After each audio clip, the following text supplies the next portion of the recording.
Ya estamos por aquí en Átomos y Bits, sí señor, sí, somos nosotros que hemos querido celebrar este nuevo año con un despliegue de nuevas voces y con tonos, digamos, un poquito especiales, ayudados por supuesto, como debe ser, por esas gripes navideñas y, bueno, en este caso de enero, que son tan entrañables, podríamos decir, a lo largo de nuestra historia.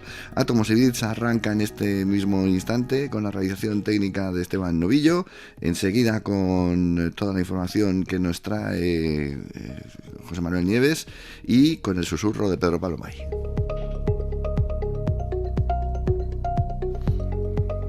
Don José Manuel, espero que estés un poco mejor que un servidor para poder contarnos de esas cosas interesantes que nos traes cada semana. Bueno, ahí andamos. Digo, Estamos haciendo una competencia, ¿no? A ver quién anda peor. Entre los dos, madre mía. Bueno, pero tú ya estás muy mejorado de cómo andabas hace unos días. Yo ya me encuentro mejor, pero todavía se me nota. Lo que pasa es que digo que entre los dos hacemos uno. Sí, bueno, de esto Fíjate tú si somos buen equipo, que hasta en esto nos coordinamos. Sí. De todas maneras, este programa siempre está lleno de sorpresas. Oye, de vez en cuando también hay sorpresas sonoras y más que va a haber la semana que viene, pero ya os contaremos.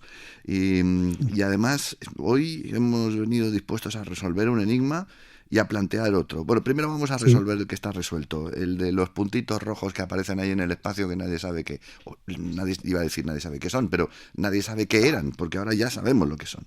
Sí, nadie sabía y ahora parece ser que ya lo sabemos. Pero bueno, recapitulemos. Tú te acuerdas, que lo hemos hablado un montón de veces, ¿no? Cuando lanzaron el James Webb, que fue en 2021, empezó a hacer fotos del espacio profundo.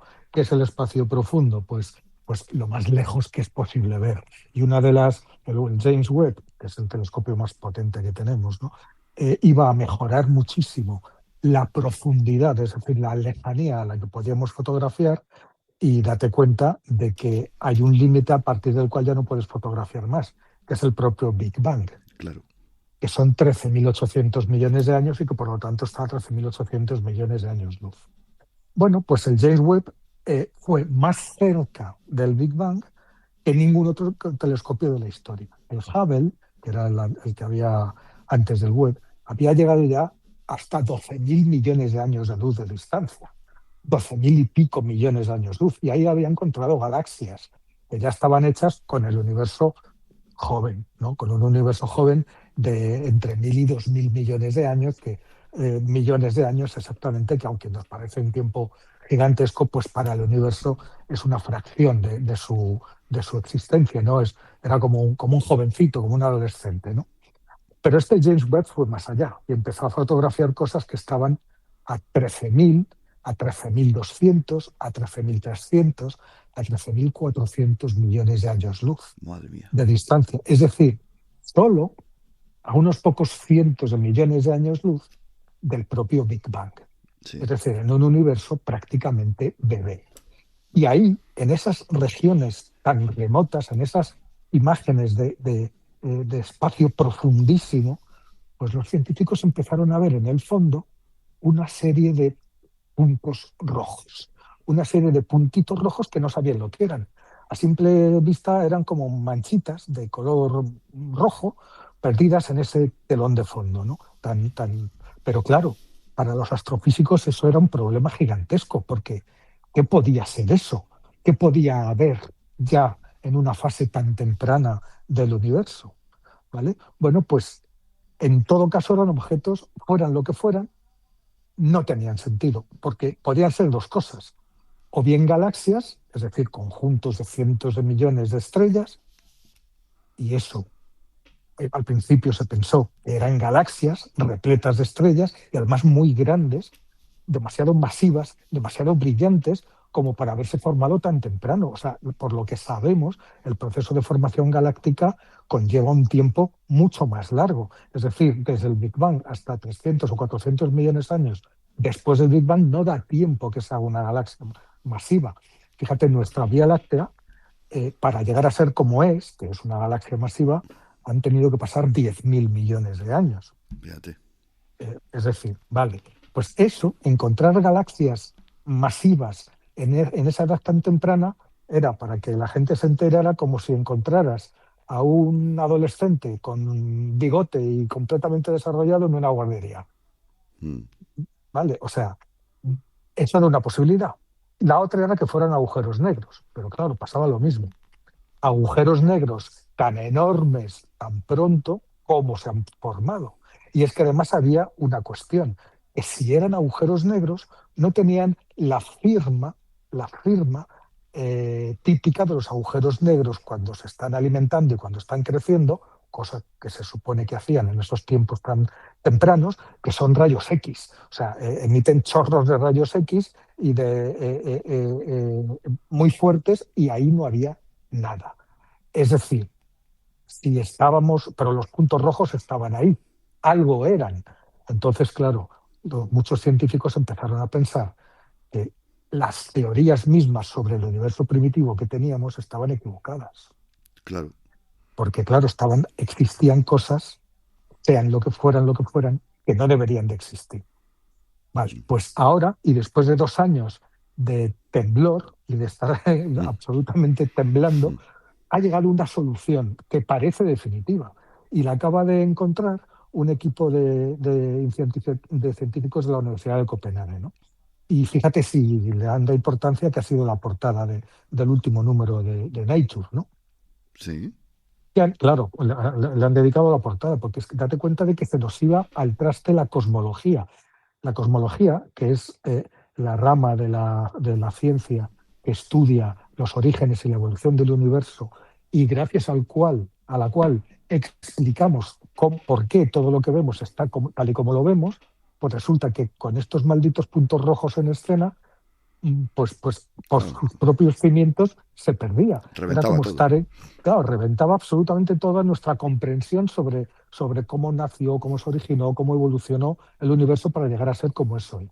Bueno, pues estos científicos, tras analizar todos los datos de estos objetos con unas técnicas y aplicando unos métodos de análisis, que ahí está el secreto, nuevos, la conclusión es que esos puntos no son galaxias gigantescas imposibles, sino, fíjate bien, agujeros jóvenes, muy jóvenes y en pleno estirón de crecimiento. Agujeros negros. Y agujeros negros, sí. Sí. Agujeros negros supermasivos, pero muy jóvenes y en pleno estirón. Y que además están ocultos, todavía están dentro de un espeso velo de polvo y gas, como una especie de capullo, ¿no?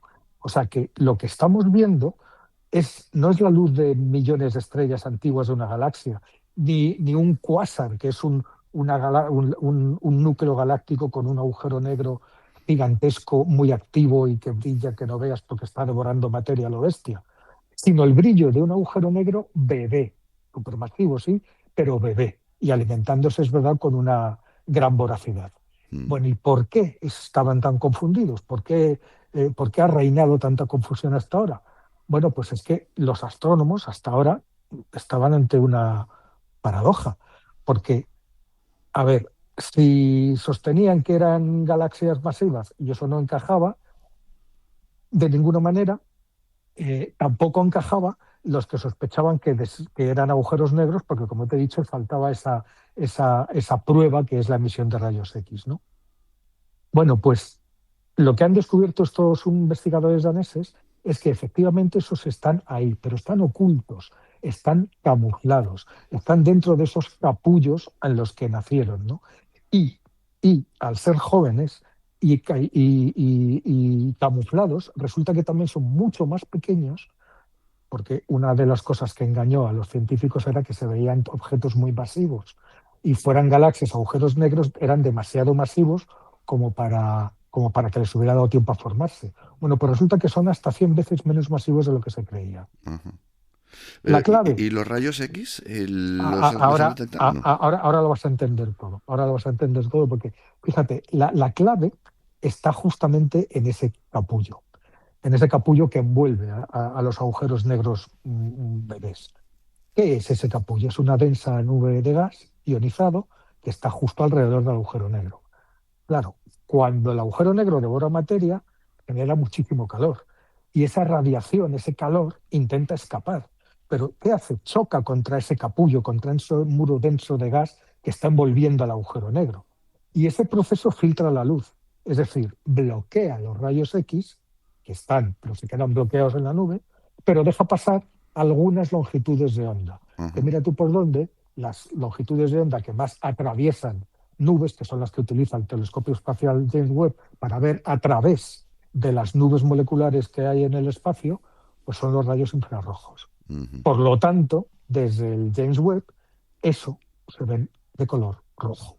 Al filtrar solamente la luz roja y al retener las demás, pues he aquí que el James Webb ve los objetos como puntos rojos. Ya. Claro, esta imagen, o sea, lo que sale, fíjate, lo que sale de este estudio es que evidentemente no es una galaxia majestuosa ahí perfectamente formada y madura, que es lo que nos parecía al principio, sino una especie de frenesí de alimentación gravitatoria, ¿no? Es decir, estos agujeros negros por primera vez han sido observados en una etapa de su vida que nunca habíamos visto hasta ahora, que era el momento en que crecen a lo bestia, cuando se alimentan mucho y crecen a lo bestia. Mm. Claro, esto también arregla un enigma que es cómo los agujeros negros supermasivos se pueden hacer tan grandes. Pero una cosa es que se vayan haciendo tan grandes a base de irse comiendo otros agujeros negros a lo largo de mucho tiempo y otra cosa es que se hagan tan grandes en periodos muy tempranos de la historia del universo. ¿Qué es lo que pasa? ¿Qué? Claro, ¿qué dicen los investigadores? Claro, efectivamente, ¿qué dicen los investigadores? Cuando un agujero negro se alimenta, y es verdad que se puede comer estrellas o planetas, pero normalmente de lo que más hay se alimenta de nubes gigantescas de gas, que son nebulosas cuya condensación produce que nazcan estrellas. Ujú. Es decir, se alimentan de nubes gigantescas de años luz de tamaño a partir de las cuales se forman estrellas, ¿no? Pero cuando una de esas nubes de gas cae hacia un agujero negro, no lo hace recto, no es que caiga ahí como, sino lo hace formando una espiral que va bajando, Mm. una especie de embudo, ¿no? O de disco que va bajando hacia la superficie, pero termina por ir tan rápido y por comprimirse tanto que genera temperaturas de millones de grados y brilla muchísimo, ¿no? Sí. Pero ¿qué pasa? Que estos agujeros negros no son eficaces a la hora de alimentarse. Es decir, que solamente una cantidad pequeña de ese gas es tragada efectivamente por el agujero negro y la mayor parte se expulsa a través de esos chorros gigantescos que todos los agujeros negros supermasivos tienen en sus polos. A medida que va rotando, lo va expulsando. O sea, por eso a estos agujeros negros se les llama comedores desordenados. Es decir, y esa materia expulsada, recalentada, chocando contra el capullo de gas que tienen alrededor estos agujeros negros jóvenes, es la que produce ese brillo característico que ha venido desconcertando a los astrónomos, ¿no? La luz rebota dentro de esa niebla densa, cambia su firma y se vuelve roja, ¿no? Entonces como un agujero negro se está alimentando y al hacerlo de forma tan desordenada, es como un niño comiendo una papilla que escupe más de lo que traga. Pues, pues algo parecido, ¿no? Sí. Y entonces, un aspecto importantísimo de este hallazgo es que ha puesto las cosas en su sitio.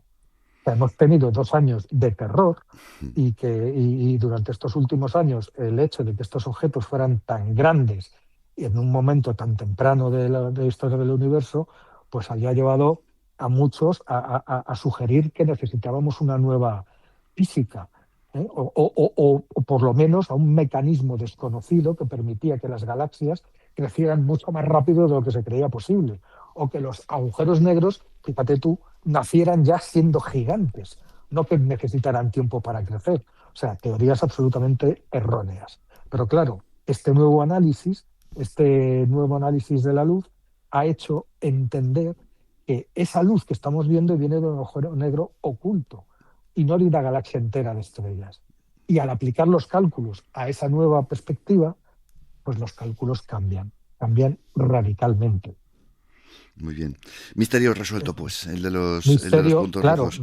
misterio resuelto, ¿no? Pero como aquí el universo no descansa, nos tiene preparado otros misterios, como por ejemplo la misteriosa valga la redundancia, barra en la nebulosa del Anillo que ha sido captada y que, bueno, pues la verdad es que es muy curiosa la imagen, ¿no?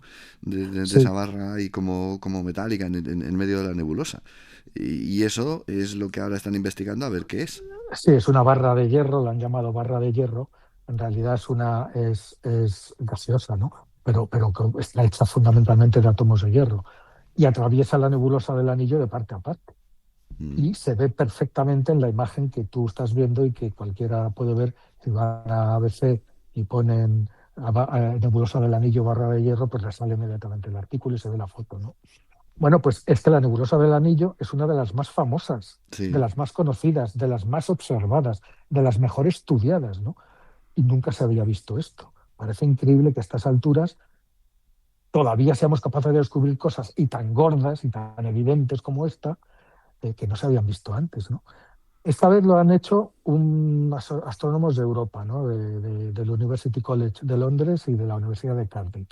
Y han descubierto esa misteriosa estructura que se ve en la foto, que es la nebulosa del Anillo, que es como un anillo de luz en el cuyo centro hay oscuro. Pues imagínate una barra roja atravesándola de parte a parte. Todavía no saben exactamente lo que es, ni por qué está ahí, ni cómo se ha formado, ni qué es lo que pinta, pero sí saben que está formada por átomos de hierro y que si la juntas toda, tiene una masa similar a la de Marte. Y claro, sobre todo nadie había notado su presencia hasta ahora y pero luego te ¿estaba explico. ahí antes o ha aparecido de Sí, sí, sí, pronto? no, no, estaba. Lo que pasa es que, claro, tú sabes que en el universo, según a la luz que lo mires, ves unas cosas o ves otras. Ya.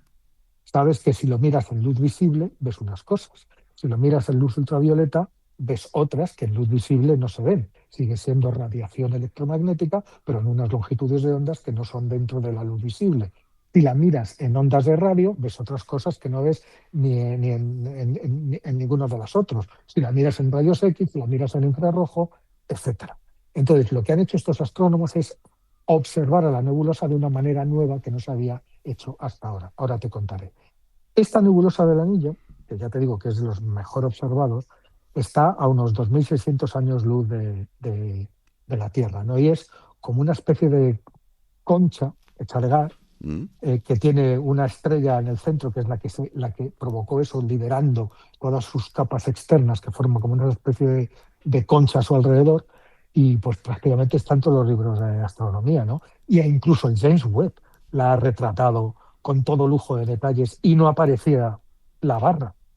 Claro, es que ese es el misterio. A ver, claro, no, no, pues fíjate, ha sido desde tierra y gracias a un instrumento nuevo instalado en un telescopio terrestre en el William Herschel, que está en Canarias, cómo ha sido posible ver esto, ¿no? Estaba, pues como quien dice, oculto a plena vista, ¿no? Y la verdad es que, a ver, no es algo pequeño, ¿eh? Ya te digo que es una nube de átomos de hierro con forma de franja que atraviesa la nebulosa de parte a parte y mide aproximadamente 500 veces la distancia que hay entre el Sol y Plutón. Mm. O sea, es larga la barra, larga de narices. Y ya te he dicho antes que toda la masa de todo ese hierro junto equivale a la masa de Marte. Y por supuesto, ha sido una sorpresa descomunal. Dicen en el estudio, tú fíjate qué ejemplo más bonito ponen, dicen es como si después de haber visto miles de fotos del Coliseo de Roma, se desarrolla una cámara nueva y de repente le haces una foto del Coliseo y resulta que tiene una estructura que nadie había visto antes atravesando la arena de punta a punta. Mm.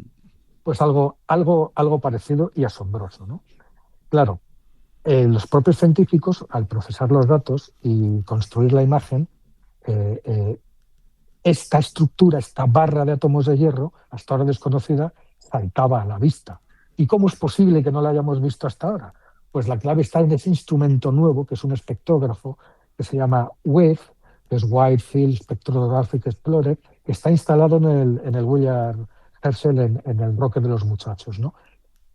¿Qué es lo que hace este espectrógrafo? Con los métodos tradicionales que analizan la luz y descomponen, la descomponen en sus partes, que es lo que hacen los espectrógrafos, pues los espectrógrafos tradicionales lo que analizan es la luz de un único punto.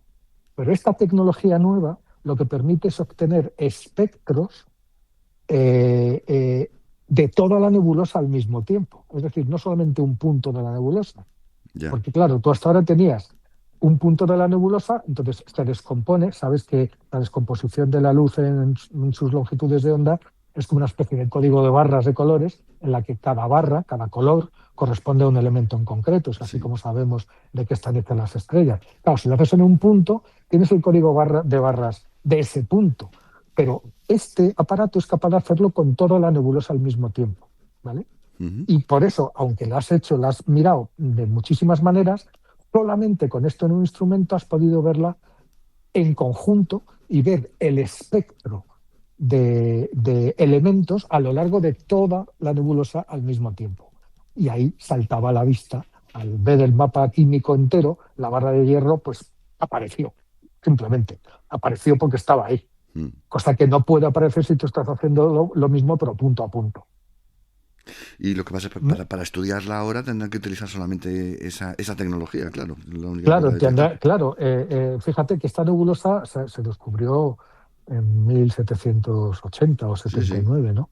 O sea, es una cosa, y ¿por qué está tan bien estudiada? Pues porque es una nebulosa planetaria y es lo que queda después de que una estrella parecida a nuestro Sol se libere de sus capas externas, después de pasar por una fase de gigante roja. O sea, es una especie de vistazo al futuro de nuestro propio sistema solar.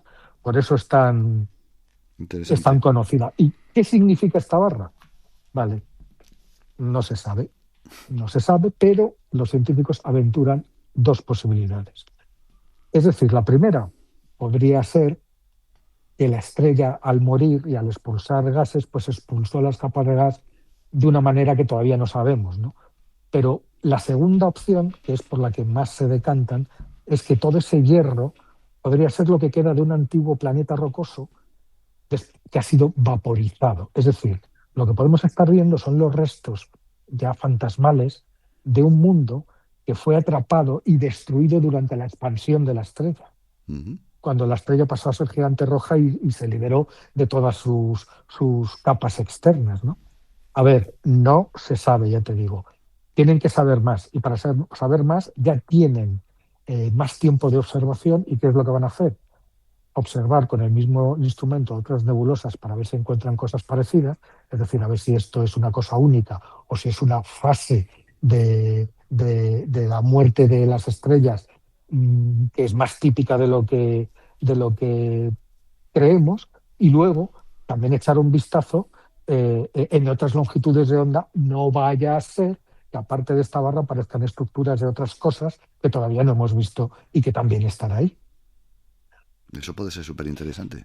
O sea que, imagínate, claro, pero imagínate que incluso, o sea, yo lo que quiero llamar la atención hoy es que incluso en las cosas que mejor conocemos o que mejor creemos que conocemos, de repente va y salta la liebre. Y cuando parece que ya lo conocemos todo, tarará, ahí hay algo nuevo más.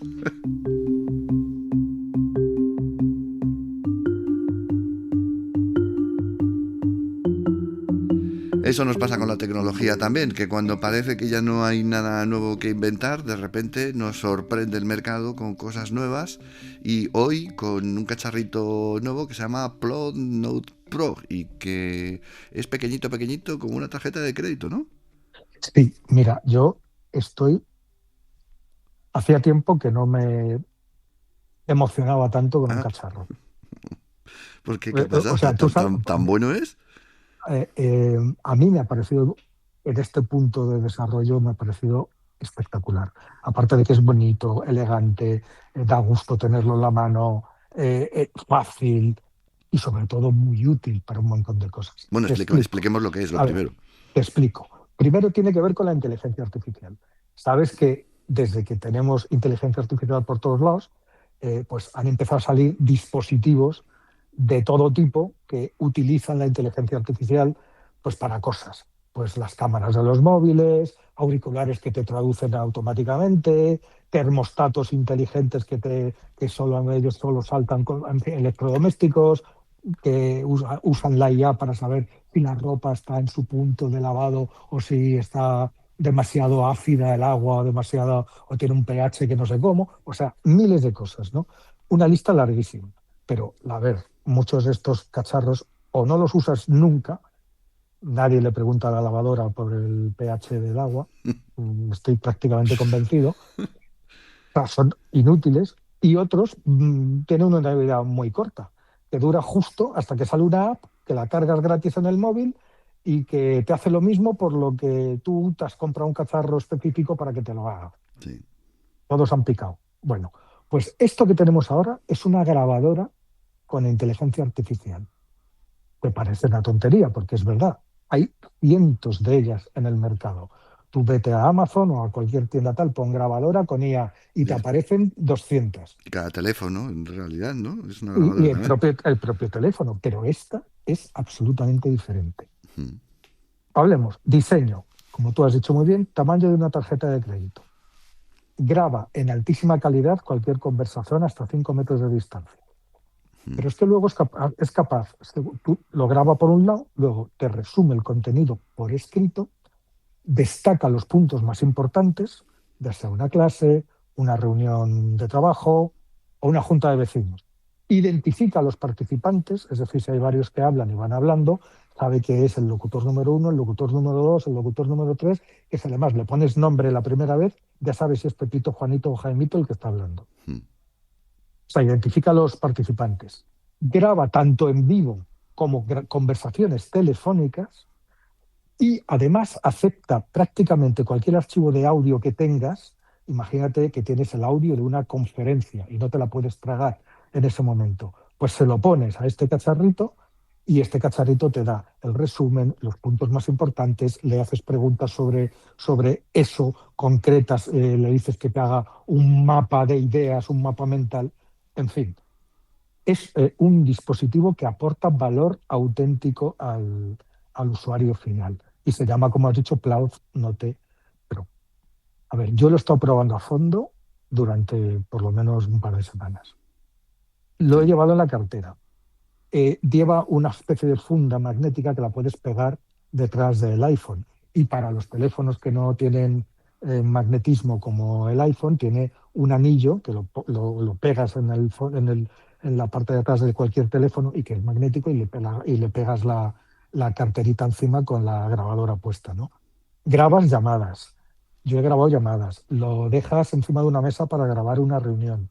Mm. Y estamos ante una herramienta, yo creo que por primera vez en mucho tiempo justifica su existencia física frente a una aplicación del móvil. ¿Qué pasa si estás grabando una conferencia con el móvil y en ese momento te llaman por teléfono? Y te arruinan la Te grabación. arruinan. Se acabó. O sea, ahí se acabó.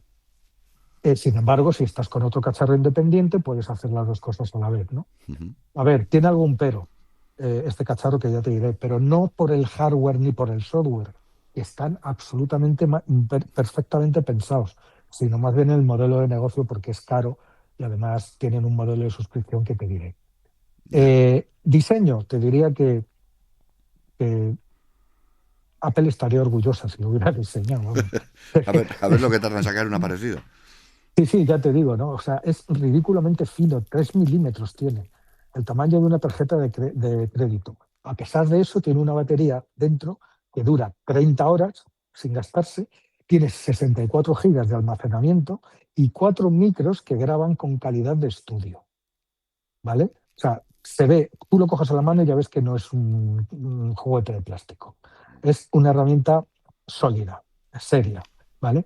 Lleva una pequeña pantalla OLED en color y un único botón que hace todas las funciones. La pantalla, evidentemente, no es para ver vídeos ni nada parecido. Sí. Es un panel informativo en color, protegido por Gorilla Glass, con lo cual es resistente a golpes y arañazos, y nos dice lo esencial, si está grabando, cuánta batería queda y cuál modo de audio es el que está activo, Bueno, ¿no? y cuáles son los problemas entonces que tiene? Ahora te diré, ahora te diré. Déjame que te hable Mm. del botón físico. Puedes encender y grabar, pero la función estrella es una que se llama Press to Highlight. es decir, presionar para resaltar. Mm. Tú primero lo pones en modo teléfono o en modo cara a cara.